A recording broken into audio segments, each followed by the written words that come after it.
아파트에서 살았을 때보다 상가주택에 살았는 장점이 뭐냐? 첫 번째 장점은 개인 공간이 너무 많다. 상가주택은 좀 러프하게 말하면 70%에서 80%, 그 이상 90%까지 나오는 경우들이 있어요. 아파트에 사는 것보다 오히려 상가주택에 사는 게 훨씬 더 낫지 않나.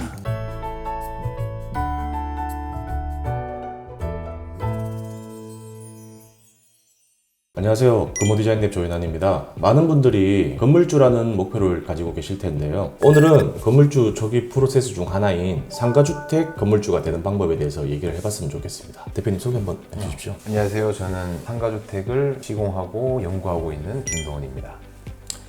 일단은 상가주택 건물주가 되려면 어떻게 해야 될까요? 일단 먼저 땅을 구매해야 되겠죠? 토지가 먼저 있어야 그 위에 건축을 할 수가 있으니까. 그래서 토지를 먼저 구매를 하고, 그리고 거기에 대한 또 설계를 잘 하는 업체를 찾아서 설계를 잘 하고, 그리고 이제 시공을 깔끔하게 마무리가 되어야, 그래야 이제 우리가 건축주가 될 수가 있는 것 같아요. 그러면은 자, 토지를 구매하고 건축을 하고 완공 단계까지 갔어요. 네. 근데 가려고 하면은 어쨌든 우리는 아파트는 10억이라는 금액이 있으면은 7억의 이제 대출이 나온단 말이죠. 통상적으로 70% 정도가. 그러면 상가주택은 대출이 어떻게 나오나요? 물론 이제 그게 이제 케이스 바이 케이스가 좀 다르긴 한데, 대출의 범위가 아까 말씀하신 것처럼 아파트는 70% 정도가 나온다고 하면, 상가주택은 좀 러프하게 말하면 70%에서 80%, 그 이상 90%까지 나오는 경우들이 있어요. 규격화되지 않은 이유 중에 하나가 결국은 토지에 대한 감정평가액이 기준이 될 텐데, 그런 감정평가액에 따라서 어떤 데는 조금 더 대출이 많이 나올 수가 있고, 또 어떤 데는 내가 생각했던 것보다 좀 작게 나올 수도 있고, 그런 부분들의 차이가 아마 있는 걸로. 네. 말씀하셨던 어떤 데의 차이점이 인프라? 그렇죠. 이미지. 그렇죠. 물론 이제 예를 들어서 우리가 서울 중심권이다, 거기다가 짓는다 하면 상대적으로 감정평가액을 많이 잡아서 초기 들어가는 자본이 조금 적게 들어갈 수가 있을 거고, 만약에 조금 지방이나 조금 외곽 지역으로 빠졌다 하면 이제 감정평가액 자체가 낮다 보니까 대출 나오는 범위에서도 조금 작아질 수밖에 없지 않을까, 그렇게 생각하고 있습니다. 대표님, 그러면은 땅 사고 설계하고 건물 짓고 그것까지 얘기가 됐습니다. 됐는데 자, 토지 선정을 어떻게 해야 될까요? 제가 생각했을 때는 상권이 좋고 인구 밀도가 많고 인프라가 다 형성되어 있는 곳에 들어가면 제일 좋을 것 같아요. 근데 비용적인 문제가 있어서 다른 곳을 선정해야 된다. 근데 우리가 지금 오늘 하고자 하는 얘기는 건물주가 되는 첫 번째 프로세스에 대한 부분이니 설명 한번 해주시면 좋을 것 같아요.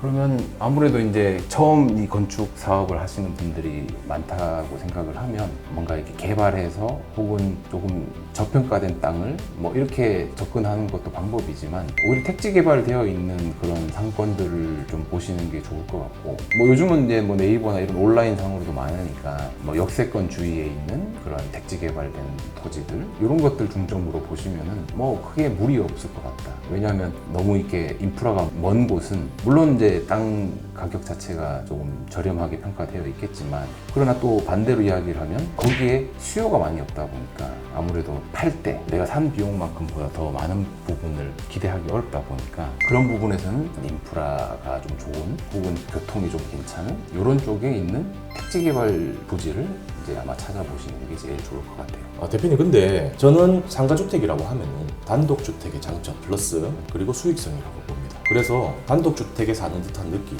아파트하고 다르게 내가 원하는 라이프 스타일에 맞춘 집에 살면서 수익성이 나는 게 그게 제일 큰 장점이라고 생각하거든요. 네. 근데 이제 상가주택에 대해서 저보다 훨씬 더 많이 고민하시는 대표님이 생각하시는 상가주택에 대한 장점은 제가 말씀드린 내용이 혹시 포함이 되는가요? 그럼요. 당연히 포함되고, 아파트에서 살았을 때보다 상가주택에 살았는 장점이 뭐냐, 이렇게 생각했을 때 첫 번째 장점은 개인 공간이 너무 많다. 예를 들어서 아파트 같으면은 이 내부에 있는 25평, 30평, 40평 이 공간 안에서 주로 이제 생활을 하고, 물론 아파트도 다양한 편의시설도 물론 있지만, 근데 어쨌든 그것도 공동으로 같이 사용을 해야 되는 부분이다 보니까 개인적인 공간이 많다. 이게 저는 참 좋았던 것 같아요. 자녀들하고 혹은 부부랑 옥상 정원이 됐던 1층 텃밭이 됐던 이런 곳에서 이렇게 생활할 수 있는 재미난 것들이 또 많고, 그런 것들이 저는 참 제일 첫 번째 큰 장점이라고 저는 생각했어요. 또 이제 수익성에 대한 부분도 물론 있지만, 저는 이 상가주택을 가지고 이자라든지 관리 관리 비용 이런 것들을 제외하고 월 수익에서 들어오는 그런 부분들이 또 있으니까 그게 금액이 뭐 물론 어떤 상황에 따라서 크고 작건 간에 그런 부분들이 저한테는 또 생활에도 많은 도움을 주니까 그게 저는 생각하는 두 번째 장점이었던 것 같고요. 세 번째는 시간이 조금 더 지났을 때 시세 차익을 볼 수 있는 부분들도 분명히 생기니 그런 부분들까지 다 포함을 하면 아파트에 사는 것보다 오히려 상가주택에 사는 게 훨씬 더 낫지 않나 그런 이야기를 저도 지금 생각하고 있고 제 주위에도 많이 이야기를 하고 있습니다. 그러니까 대표님 말씀하신 대로 옥상의 정원, 가족과의 시간 제가 봤을 때는 설계 단계가 가장 중요할 것 같은데 제가 이렇게 상가주택 단지를 다니면은 옆집하고 똑같아. 한 집 건너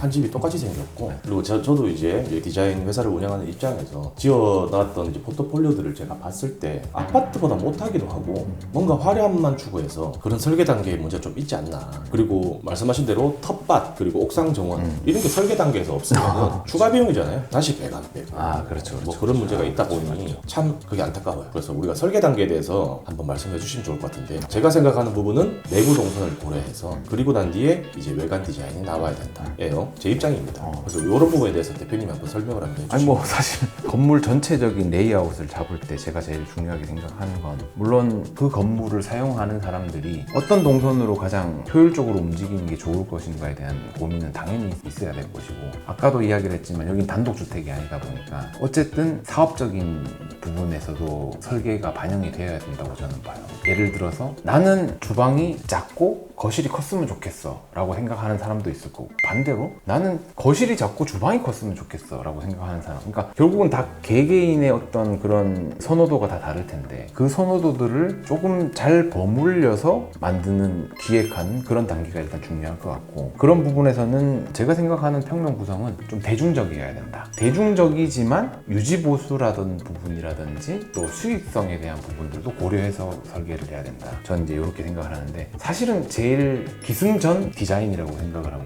그런 측면에서 따졌을 때 제가 대표님이 생각하는 상가주택은 이랬으면 좋겠다라는 어떤 생각들이 있으면 한번 알려주시면 좋을 것 같아요. 단독주택의 장점은 뭐가 있을까를 생각했을 때 우리 집은 내가 원하는 동선을 구해서 만든다. 근데 우리가 이제 투지라고 말씀드리는 이제 설계 도서를 보고는 이 집이 내가 원하는 집이 맞는지 아닌지를 몰라요. 제가 생각하는 기준은 그렇습니다. 그래서 건설사의 뭐 3D 도면을 얘기를 하면은 오는 것들은 조감도밖에 없다는 말이죠. 물론 내부 3D 도면도 있겠지만은 고객하고 함께 수정할 수 있는 3D 작업을 하는 업체도 없다고 봐요. 그래서 제가 생각했을 때는 같이 함께 만들어갈 수 있는 과정이 그러니까 스토리가 있는 상가주택이 가장 중요하다. 그렇게 보고 그리고 밑에 이제는 이제 주인 세대에 대해서 말씀을 드렸는데 1층은 상가, 2층은 임대 세대가 될 텐데 임대 세대에 들어왔을 때 집을 구하러 왔을 때 이 집에 당장 들어와 살고 싶다는 생각이 들어야 되고 그리고 상가도 당장 들어와서 영업을 하고 싶다라는 생각이 들어야 되고 그리고 반대로 사업을 하는 사람 입장 그리고 상가 임대인의 입장으로서 봤을 때는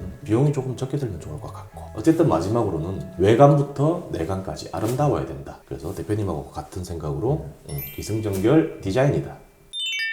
전면부인데 가스 배관이 건물을 가로로 가로질러서 갔고 위로도 올라갔고 우수관도 보면은 일자로 내려와야 되는데 이렇게 한 번 꺾이고 두 번 꺾이면은 빗소리가 딱 아시죠? 딱딱 그게 얼마나 요 2층에 사시는 분들은 엄청 좀 시끄럽게 스트레스예요.